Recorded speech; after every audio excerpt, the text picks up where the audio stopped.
Hi hello friends, എല്ലാ കൂട്ടുകാർക്കും ചെമ്പനീർ പൂവിൻ്റെ പുതിയൊരു റിവ്യൂയിലേക്ക് സ്വാഗതം.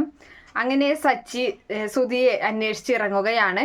എന്തായാലും ശ്രുതി വളരെ ടെൻഷനിലാണ്. ശ്രുതി ഇനിയിപ്പോൾ നീലിമയുടെ കയ്യിൽ നിന്ന് 50 ലക്ഷം അവർ വാങ്ങിയ കാര്യം അറിയുമോ? അങ്ങനെ അറിഞ്ഞു കഴിഞ്ഞു കഴിഞ്ഞാൽ സച്ചി ആകെ പ്രശ്നമുണ്ടാക്കുമല്ലോ. അപ്പോൾ വേഗം തന്നെ മാറി നിന്നിട്ട് അവള് ഇവനെ വിളിക്കുകയാണ്.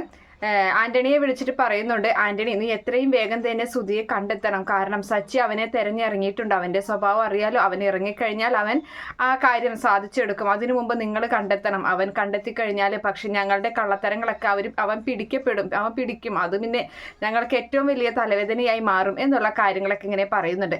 അപ്പോൾ അത് കേൾക്കുന്ന ആന്റണി പറയുന്നുണ്ട്, ഇല്ല ഞങ്ങളിത് അന്വേഷിച്ചുകൊണ്ടിരിക്കുകയാണ് എന്നും പറഞ്ഞങ്ങനെ ആന്റണി ആണെങ്കിൽ റോഡ് മുഴുവനും പരിചയക്കാരോടും അങ്ങനെയൊക്കെ അന്വേഷിച്ചുകൊണ്ട് നടക്കുകയാണ്.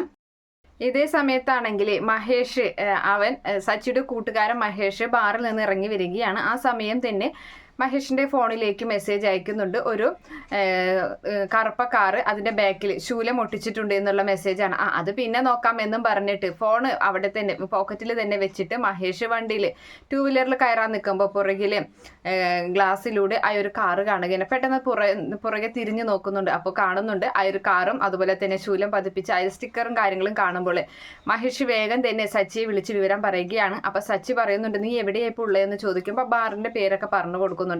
നീ അവരെ വരികയാണെങ്കിൽ അവിടെ പിടിച്ചു നിർത്തിക്കോളാം, ഞാൻ എത്തിക്കഴിഞ്ഞു എന്നും പറഞ്ഞ് സച്ചി അവിടേക്ക് വരികയാണ്. അപ്പോൾ അവര് 2 ഗുണ്ടകൾ വരികയാണ്.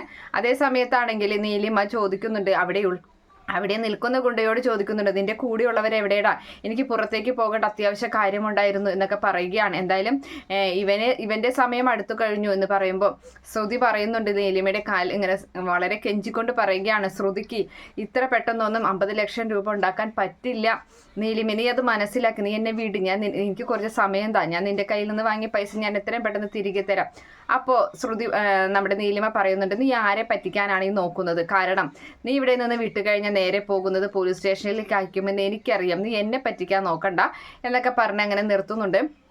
എന്തായാലും ആ ഗുണ്ടകൾ ആ വണ്ടിയിലേക്ക് കയറാൻ നിൽക്കുമ്പോൾ മഹേഷ് അവിടെ വന്നിട്ട് അവരെ തടയുന്നുണ്ട്. ഞാൻ എവിടെയോ കണ്ടിട്ടുണ്ടല്ലോ എന്നൊക്കെ പറഞ്ഞങ്ങനെ നിൽക്കുകയാണ്. മാറി നിൽക്കടാ എന്ന് പറഞ്ഞ് മഹേഷിനെ തട്ടിയിടുന്ന കാഴ്ച കണ്ടുകൊണ്ടാണ് അവിടേക്ക് സച്ചി വരുന്നത്. അങ്ങനെ സച്ചി മഹേഷിനെ എഴുന്നേൽപ്പിച്ചിട്ട് അവരോട് ചോദിക്കുന്നുണ്ട്, അപ്പം നീ ആരാടാ എന്നൊക്കെ അവരിങ്ങനെ തിരിച്ചു ചോദിക്കുകയാണ്. ശ്രുതി എവിടെയാടാ, ശ്രുതിയെ നീയല്ലടാ തട്ടിക്കൊണ്ട് പോയി എന്നൊക്കെ ചോദിക്കുന്നുണ്ട്. അപ്പം ഇവർ വിചാരിക്കുന്നത് സച്ചിയെ ഇവരുടെ ആ ഒരു താവളത്തിലേക്ക് എത്തിച്ചു കഴിഞ്ഞാൽ എല്ലാവരും ഉണ്ടല്ലോ, അപ്പം സച്ചിയെ അവിടെ വെച്ച് വകവരുത്താം, പിന്നെ ശ്രുതിയെ പോലെ ഇവനെയും കെട്ടിയിടാം എന്നൊക്കെ തെറ്റിദ്ധരിച്ചിട്ട് അവര് പറയുകയാണ്, ശരി ഞങ്ങൾ കാണിച്ചു തരാം ശ്രുതിയെ, ഞങ്ങൾക്കൊന്നും അറിയില്ല, ഒരു മേഡം പറഞ്ഞിട്ടാണ് എന്നൊക്കെ പറഞ്ഞിട്ട് അങ്ങനെ സച്ചിയെ അവരുടെ ഒളിത്താവളത്തിലേക്ക് എത്തിക്കുകയാണ്. അങ്ങനെ ആ സമയത്താണെങ്കിൽ നീലിമ അപ്പോഴേക്കും പുറത്തേക്ക് പോയിട്ടുണ്ടാകും. അല്ല, നീലിമയെ കാണുകയാണെങ്കിൽ സച്ചിക്ക് ഒരു പക്ഷേ കാര്യങ്ങളൊക്കെ മനസ്സിലാകും. പക്ഷേ നീലിമ അവിടെ ഉണ്ടായിരിക്കില്ല. അങ്ങനെ സച്ചിയെ കാണുമ്പോൾ ശ്രുതിക്ക് ഒരുപാട് സന്തോഷം വരികയാണ്. തന്നെ രക്ഷിക്കാൻ ആളെത്തിയല്ലോ എന്നൊരു ആശ്വാസം അവൻ്റെ മുഖത്തുണ്ട്. അങ്ങനെ അവിടെ വെച്ചിട്ട് ഗുണ്ടകൾ സച്ചിയുടെ നേരെ തോക്ക് ചൂണ്ടുന്നുണ്ട്. എന്നിട്ട് പറയാണ്, ഈ തോക്ക് എന്തായാലും ശ്രുതിക്കുള്ളതല്ലേ, ഇവൻ നമ്മളെ അറിയാതെ വന്ന് പെട്ടതാണ്, ഇവന് കൈ മതി, ഇവന് തോക്ക് വേണ്ട എന്ന് പറഞ്ഞ് തോക്ക് മാറ്റി വെച്ച് സച്ചിയെ തല്ലാൻ വേണ്ടി വരുമ്പോഴും സച്ചി 3 ഗുണ്ടകളാണുള്ളത്. ആ 3 ഗുണ്ടകളെയും തല്ലിച്ചതച്ച് അവിടെ ഇട്ടിട്ട് ശ്രുതിയെ രക്ഷപ്പെടുത്തി. അപ്പോൾ ശ്രുതിക്ക് സന്തോഷം അടക്കാനാവുന്നില്ല. സച്ചിക്കാണെങ്കിലും അപ്പോൾ ഭയങ്കര പരസ്പരം 2 പേരും കെട്ടിപ്പിടിക്കുന്നുണ്ട്. അതിനുശേഷം പുറത്തേക്ക് ഇറങ്ങുകയാണ്. എന്നിട്ട് ശ്രുതിക്ക് ആകെ സംശയം, ഇവൻ എന്തെങ്കിലും കാര്യങ്ങൾ അറിഞ്ഞിട്ടുണ്ടായിരിക്കും, എല്ലാം അറിഞ്ഞിട്ടായിരിക്കും എന്നെ വിളിച്ചുകൊണ്ട് പോകുന്നത്, എന്നെ ചതിക്കാനാണോ, ഇനി വീട്ടിൽ ചെന്നിട്ട് എന്താവും, എല്ലാവരുടെ മുന്നിൽ വെച്ച് വിചാരണ ചെയ്യാനായിരിക്കും എന്നുള്ള കാര്യങ്ങളൊക്കെ ഇങ്ങനെ മനസ്സിൽ നിൽക്കുന്നുണ്ട്.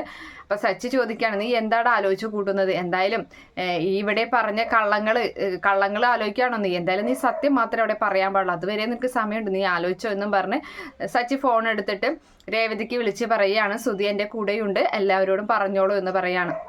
അങ്ങനെ ആ ഒരു കാര്യം രേവതി എല്ലാവരോടും പറയുന്നുണ്ട്. അപ്പോഴും ശ്രുതിയുടെ മനസ്സിൽ ആകെ ടെൻഷൻ നിറഞ്ഞങ്ങനെ നിൽക്കുകയാണ്. ശ്രുതിക്ക് അപ്പോഴൊരു സന്തോഷമില്ല. ആ ഒരു കാര്യം ശ്രീകാന്ത് മനസ്സിലാക്കുന്നുണ്ട്. ശ്രീകാന്ത് ചോദിക്കുന്നുണ്ട്, ഏട്ടത്തിയുടെ മനസ്സിൽ എന്താ ഒരു ടെൻഷൻ പോലെ എന്ന് ചോദിക്കുമ്പോൾ ഒന്നുമില്ല, രാവിലെ തുടങ്ങിയതല്ലേ, അതുകൊണ്ട് ഉച്ചയ്ക്ക് തുടങ്ങിയതല്ലേ ഈ ഒരു ടെൻഷൻ, എന്തായാലും കിട്ടിയല്ലോ, ശ്രുതി ഇങ്ങോട്ട് വരുമല്ലോ എന്നൊക്കെ ഇങ്ങനെ പറഞ്ഞ് ആശ്വസിക്കുകയും ചെയ്യുന്നുണ്ട്. എന്തായാലും അങ്ങനെ ഒരു ഭാഗം കാണിച്ചിട്ടാണ് ഇന്നത്തെ എപ്പിസോഡ് അവസാനിക്കുന്നത്. Okay friends, by, thank